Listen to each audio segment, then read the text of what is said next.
Namaste. You are watching the best preparation. तपाईँ the best preparation नाम गरेको channel जसले अंग्रेजी भाषा आइएल्स प्रिपरेसन पीटी प्रिपरेसन आदिको भिडियोहरू अपलोड गर्ने गर्दछ। अब हेर्नुहोस् use of ING forms. Gerund फर्मको युज धेरै पढिसकेका छौं हामीले। यहाँ एक्स्ट्रा युजहरू छन्। एकदम राम्रो सेन्टेन्सहरू बनाउन जानिन्छ। हेर्नुहोस् है,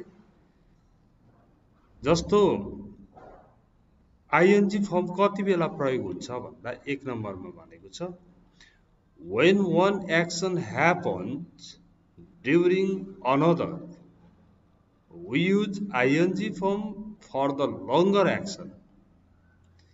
एउटा काम भइरहेको बेला अर्को फ्याट घट्यो भने त्यो लामो कामसँग चाहिँ आइएनजी फर्म प्रयोग गरिन्छ। जस्तो यहाँ हेर्नुहोस् है, एक काम भइरहेको बेला अर्को काम भयो भने आइएनजी फर्म प्रयोग गरिन्छ त्यो काम बताउन। Rita was driving to work yesterday। हिजो रिता आफ्नो गाडी चलाएर काममा जाँदै थिइन् है। She had an accident. उनको एक्सिडेन्ट भयो। कुन चाहिँ लामो होला कार्य? दुईटा काम भयो। एउटा एक्सिडेन्ट हुने काम भयो, अर्को जाँदै गरेको काम भयो। अब त्यो लामोसँग ING form for the longer action भनेको छ। अब यसको रिता ह्याड एन एक्सिडेन्ट किनभने यो छोटो छ, यसमा आइएनजी लागेन। Rita had an accident driving to work yesterday। न यहाँ वाइल लगाएको छ, न यहाँ वेनहरुको कुरा छ, तर यो सेन्टेन्स करेक्ट पनि छ। कसरी हुन्छ त यस्तो भन्दा यही कुरालाई तपाईले यस्तै कुराहरू सिक्नु पर्छ अनि सर्र बोल्न आउँछ के। यहाँ हेर्नुहोस् त, हिजो गाडी चलाएर काम गर्न जाँदै गर्दा रिता दुर्घटनामा परिन्। Rita had an accident driving to work yesterday। यो ड्राइभिङ टु वर्क yesterday चाहिँ लङ्गर एक्सन हो नि त। ड्राइभिङ त लामो समयको भयो, एक्सिडेन्ट हुने भनेको फ्याट्ट हुने कुरा भयो। एउटा अवस्था हामीलाई थाहा भयो। बी नम्बरमा हेरौं। Hari was playing football, he hit his leg. Hari football खेल्दै थियो, खुट्टामा चोट लाग्यो। अब कुन लामो भयो? फुटबल खेलिरहेको लामो भयो। त्यसो हुँदा Hari hot his leg playing football. हेर्नु त कसरी यस्तो कम्प्लेक्स सेन्टेन्स, बडो कम्प्लेक्स सेन्टेन्स हो।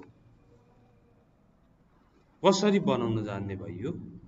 हामीलाई एउटा कुरा थाहा लाग्यो, दुईटा काम मध्ये लामोवालासँग आइएनजी लगाइरहेका छौं। Hari hot his leg playing football.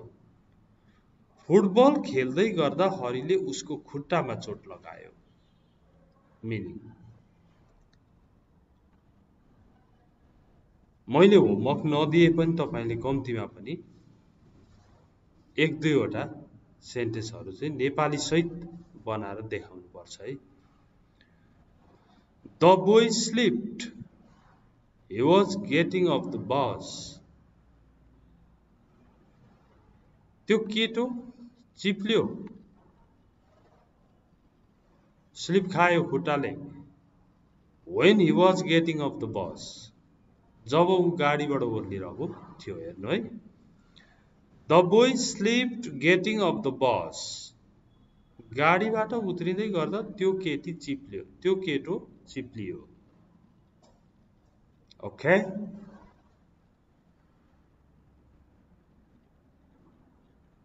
एउटा काम सक्यो। नम्बर 2, आइएनजी लाग्ने एउटा अवस्था पढिसक्यौं हामीले। अर्को अवस्था, when one action happens before another action, we use having plus V3. यो चाहिँ having भन्नेको पनि आखिरमा आइएनजी फर्म हो। आइएनजी फर्मकै कुरा चलिरहेको बेलामा यो आयो। When one action happens before another, सिलसिलाबद्ध एउटा हुनुभन्दा अगाडि जुन भयो नि त्यसमा चाहिँ ह्याभिङ प्लस V3 लगाइदिनु पर्छ अरे। जस्तै भएका दुई कार्य मध्ये पहिलोसँग ह्याभिङ प्लस V3 लेखेको छ। यहाँ हेर्नुहोस्, she finished her work, she went home. अब हेर्नुहोस् त, काम सिद्ध्याइन् घर गइन्। यसरी बोलियो अथवा लेखियो भने रिपिटिसन अफ सिम्पल सेन्टेन्सेस भन्छ, मार्क्स पनि आउँदैन, स्ट्यान्डर्ड इङ्ग्लिस पनि हुँदैन। कम्तीमा जोड्नु पर्यो। कसरी जोड्ने त भन्दा, पहिलो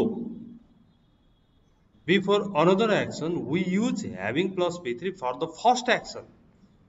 पहिला त काम सिद्ध्यायो अनि घर गएको हो, त्यसकारण ह्याभिङ फिनिस्ड भनिहाल्ने।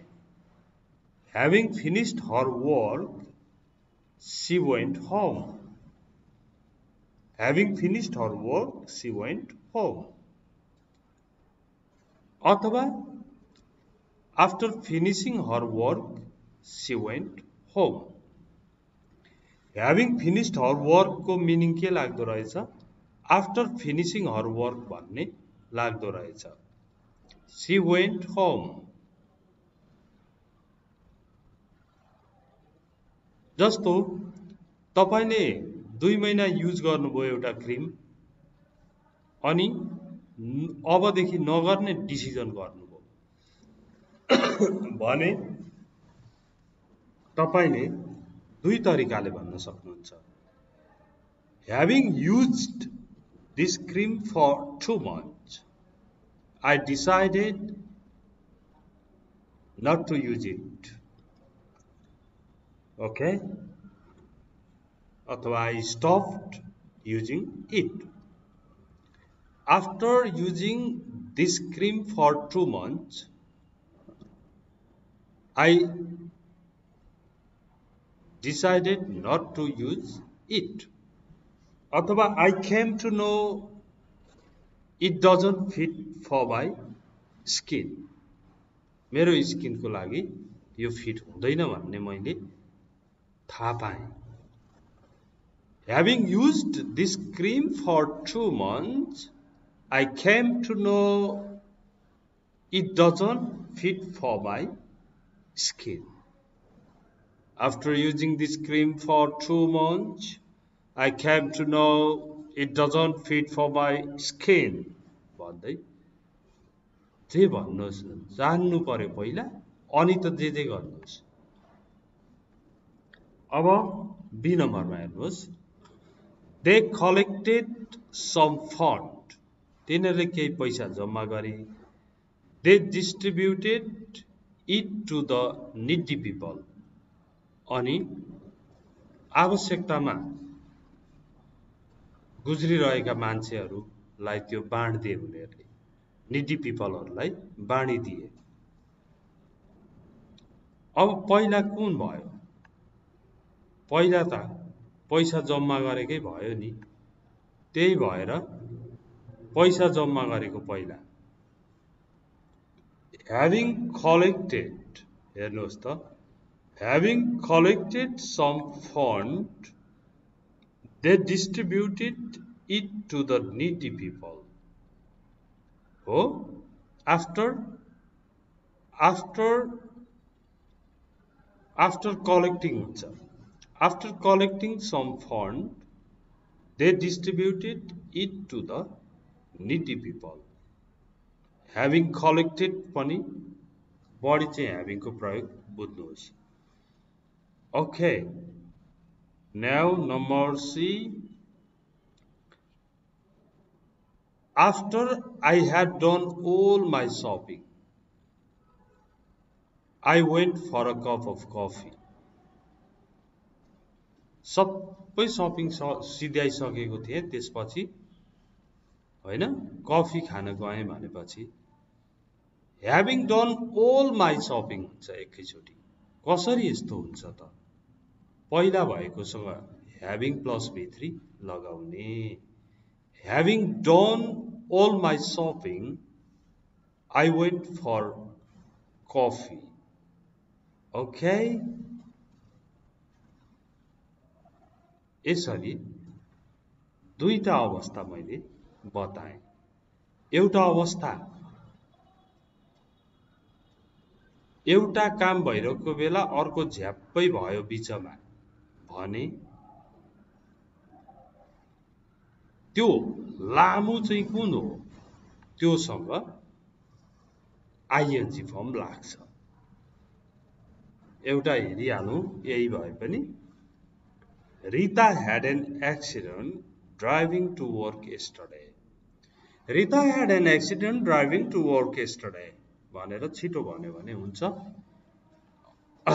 ओके, अब अर्को अवस्था त थाहा भइहाल्यो, हामीले भर्खरै सिक्यौं। यो दुईवटा अवस्था तपाईले राम्रोसँग नोट गरेर जीवनभरि प्रयोग गर्नुहोस्। सिकेको कुरालाई जीवनभरि प्रयोग गर्नको लागि बनाउनुहोस्। त्यो नोटमा यस्ता स्ट्रक्चर्सहरु राख्नुहोस् जुन स्ट्रक्चर्सहरुले तपाईलाई बोल्न पनि सिकाउँछन्, लेख्न पनि सिकाउँछन्। यो स्योर छ। अनि शेयर धेरै गरिदिनु पर्यो है। र यो भन्दा सुरुबाट पढ्नेलाई त इंग्लिश लर्निङ होम ELH भन्ने नयाँ च्यानल आइहाल्यो। युट्युबमा गएर इंग्लिश लर्निङ होम ELH भनेर खोज्नुहोस्। एउटा घरको पिक्चर भएको आउँछ। 12 वटा युनिट मात्र अपलोड भएको छ। Okay, thanks for watching this video. See you next time. Bye bye.